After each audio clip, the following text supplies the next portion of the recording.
வாழ்க வளமுடன். ஓம் நமச்சிவாய. அனைத்து தமிழ் உள்ளங்களுக்கும் வணக்கம். நாம் இந்த பதிவில் பிறக்கப் போகும் ஏப்ரல் மாதத்திற்கான சுப மற்றும் அசுப பலன்கள் என்னென்ன என்பதனையும், அசுப பலன்கள் ஏற்படுமாயின் ராசிக்காரர்கள் செய்ய வேண்டிய பரிகாரங்கள் என்னென்ன, வழிபட வேண்டிய தெய்வம் யார் என்பதனை பற்றியும் விரிவாக காண்போம். உங்கள் வாழ்வில் வளமும் நலமும் செல்வ செழிப்பும் பெற்று வாழ்வில் உயரிய நிலையை அடைய எல்லாம் வல்ல இறைவனை வேண்டி விரும்பி கேட்டுக்கொள்கிறேன். நிகழும் ஸ்ரீ மங்களகரமான சோபகிருது ஆண்டு பங்குனி மாதம் 19ஆம் தேதி திங்கட்கிழமை அன்று சப்தமி திதியில் மூலம் நட்சத்திரத்தில் வரியான் நாமயோகத்தில் அமிர்தயுகம் கூடிய நன்னாளில் இந்த மகத்தான ஏப்ரல் மாதம் பிறக்கிறது. இம்மாத கிரக நிலைகளை பார்க்கும்போது மேசத்தில் குரு பகவானும், கன்னி ராசியில் கேது பகவானும், தனுசு ராசியில் சந்திர பகவானும், கும்ப ராசியில் சனி பகவானுடன் செவ்வாய் பகவானும் சஞ்சாரம் செய்கின்றனர். மீனராசியில் சூரிய பகவான், ராகு பகவான், சுக்கிர பகவான், புதன் பகவான் இணைந்துள்ளனர். இம்மாத கிரக பெயர்ச்சி என எடுத்துக்கொண்டால் ஏப்ரல் 13ஆம் தேதி சூரிய பகவான் மேசராசிக்கும், ஏப்ரல் மாதம் 23ஆம் தேதி செவ்வாய் பகவான் கும்பராசியில் இருந்து மீனராசிக்கும் இடப்பெயர்ச்சி அடைகின்றனர். அதேபோல் இந்த ஏப்ரல் மாதம் 24ஆம் தேதி சுக்கிர பகவான் மீனராசியில் இருந்து மேசராசிக்கு இடப்பெயர்ச்சி அடைகிறார். கடகராசி அன்பர்களே, இந்த மாதம் திடீர் அதிர்ஷ்ட வாய்ப்புகள் ஏற்படும். குழந்தைகளால் மகிழ்ச்சி தரும் சம்பவங்கள் நிகழும். நண்பர்களும் அனுகூலமாக இருப்பார்கள். அவர்களிடம் எதிர்பார்த்த உதவிகள் கிடைக்கும். வெளி வட்டாரத்தில் செல்வாக்கு அதிகரிக்கும். ஆன்மீகத்தில் நாட்டமும் தெய்வ பக்தியும் அதிகரிக்கும். எடுத்த செயலை வெற்றிகரமாக முடிப்பீர்கள். பணப்புழக்கம் கணிசமாக உயரும். குடும்பத்தில் உறவினர்கள் இடையே இருந்து வந்த கருத்து வேறுபாடுகள் நீங்கி சுமூகமான சூழ்நிலை உண்டாகும். வெளி வட்டாரத்தில் மதிப்பு மரியாதை கூடும். சிலருக்கு புதிய வீடு வாகனம் வாங்கும் வாய்ப்பு உண்டாகும். மாத பிற்பகுதியில் குடும்ப பெரியவர்களால் நன்மைகள் நடக்கும். நண்பர்கள் உதவிகரமாக இருப்பார்கள். புதிய ஆடை ஆபரணங்களின் சேர்க்கை உண்டாகும். ஆண்களுக்கு பெண்களாலும், பெண்களுக்கு ஆண்களாலும் சில பிரச்சனைகள் ஏற்பட்டு நீங்கும். சிலருக்கு வெளி மாநிலங்களில் இருக்கும் புண்ணிய தலங்களுக்கு செல்லும் வாய்ப்பு உண்டாகும். ஆனால் உடல் நலனில் கவனம் தேவைப்படுகிறது. வாகனத்தில் சிறு சிறு பழுதுகள் ஏற்படக்கூடும். தாயாருடன் கருத்து வேறுபாடுகள் ஏற்படக்கூடும். தாய் வழி உறவினர்களிடம் அனுசரணையாக நடந்து கொள்ளவும்.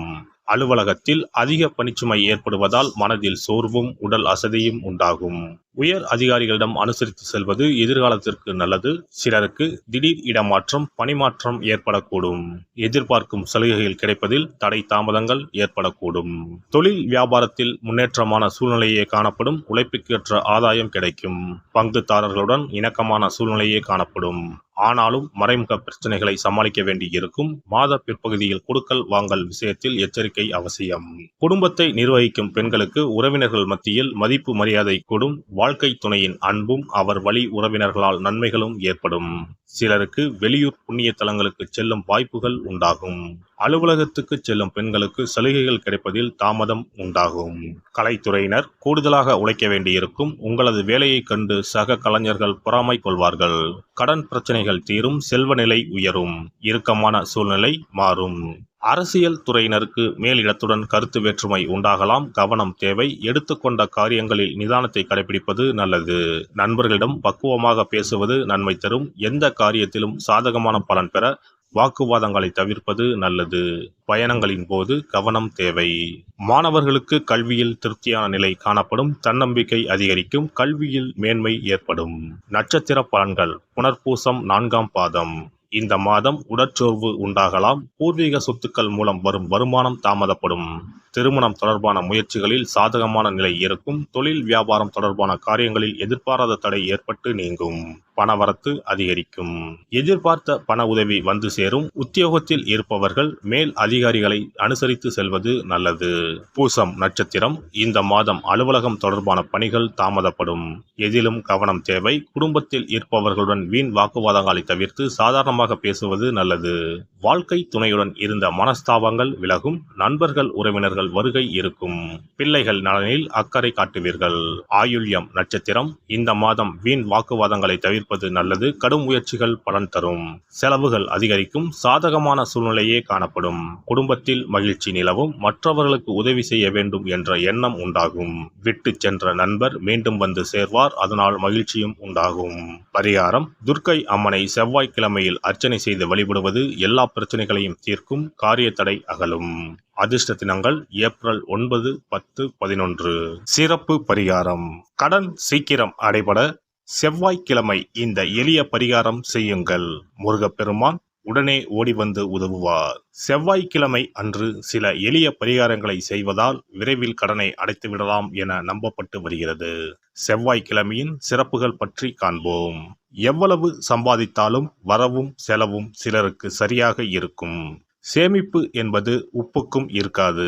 ஆனால் சிலருக்கு வரவை மீறியும் அதிக செலவுகள் ஏற்பட்டு கடன் போன்ற பிரச்சனைகள் வந்துவிடும். இதனால் நிம்மதியாக வாழ முடியாமல் திணறுவர். இந்த மாதிரியான பிரச்சனைகளுக்கு தீர்வுகளை முருகப்பெருமான் அருள்வார்.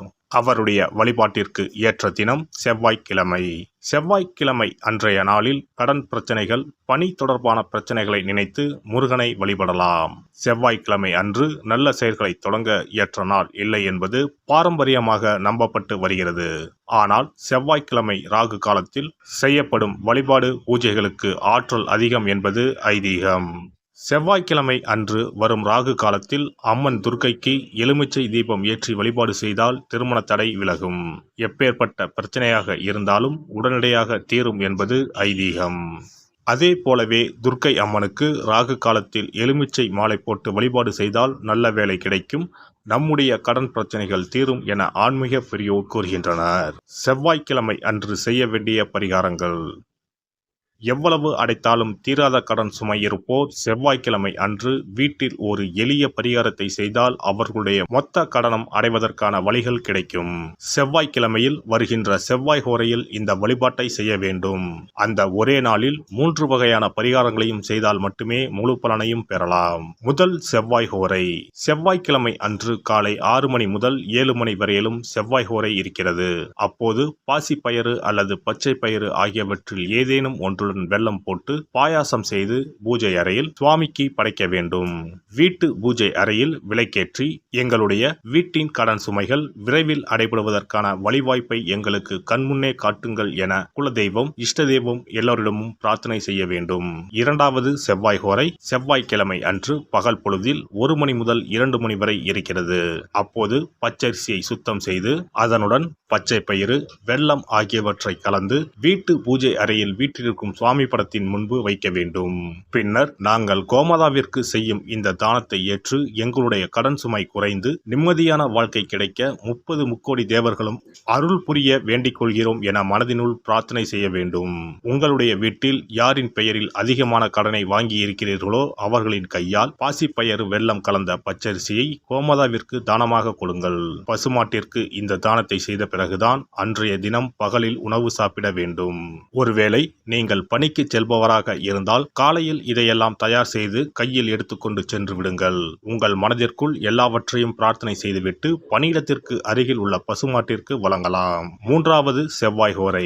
3ஆம் செவ்வாய் ஹோரை செவ்வாய்க்கிழமை அன்று மாலை 6 மணிக்கு மேல் வரும். அப்போது உங்கள் வீட்டு பூஜை அறையில் ஒரு நெய் தீபத்தை ஏற்றுங்கள். நீங்கள் வழக்கமாக ஏற்றும் தீபத்தினை தவிரவும் மற்றொரு அகல் விளக்கில் நெய் தீபம் கட்டாயம் ஏற்ற வேண்டும். இது முருகனுக்காக ஏற்றும் தீபமாகும். இந்த தீபத்திற்கு முன்பாக நின்று கடன் அடைபடும் வழியை காட்டு அப்பனே முருகா, கடனே இல்லாமல் வாழும் வாழ்வை தந்தருள் இறைவா என முருகப்பெருமானிடம் மனமுருகி வேண்டிக் கொள்ளுங்கள். இந்த பரிகாரங்களை நம்பிக்கையுடன் செய்தால் மட்டுமே நிச்சயம் உங்களுடைய கடன் விரைவில் அடைபடும்.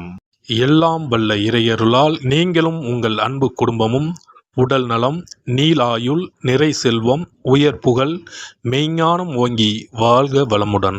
இந்த வீடியோ பதிவு உங்களுக்கு பிடித்திருந்தால் லைக் பண்ணுங்க, கமெண்ட் பண்ணுங்க, ஷேர் பண்ணுங்க, மறக்காம சப்ஸ்கிரைப் பண்ணுங்க, பக்கத்துல இருக்கிற பெல் பட்டனை கிளிக் பண்ணுங்க. நன்றி, வணக்கம். ஓம் நமச்சிவாய. சிவாய நம.